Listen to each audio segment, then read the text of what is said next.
અંકલેશ્વર નગરપાલિકાની અણઘડ, આળસુ અને લાપરવાહી નીતિ વધુ એક વખત ટોક ઓફ ધ ટાઉન બની છે.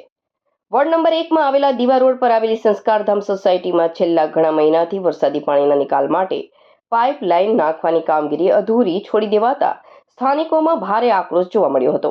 આ અંગે મીડિયામાં અહેવાલ પ્રસિદ્ધ થયા બાદ પાલિકા તંત્ર જાગશે તેવી આશા હતી, પરંતુ તંત્રએ જાગવાની જગ્યાએ માત્ર વેઠ ઉતારી ભ્રષ્ટાચાર પર પડદો પાડવાનો પ્રયાસ કર્યો હોય એવું ચિત્ર સામે આવ્યું છે.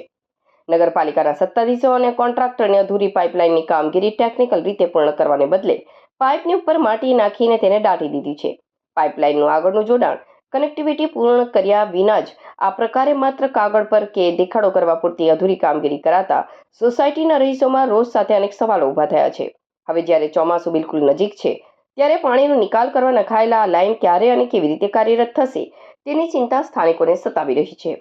સ્થાનિકોનો આક્રોશ સાથે પાલિકા સામે સવાલ ઊભા કરતા જણાવ્યું હતું કે મીડિયામાં અહેવાલ લાવ્યા એટલે પાલિકાએ આવીને લાઇન જોડવાના બદલે તેના પર માટી નાખી દીધી, જેથી કોઈને દેખાય નહીં.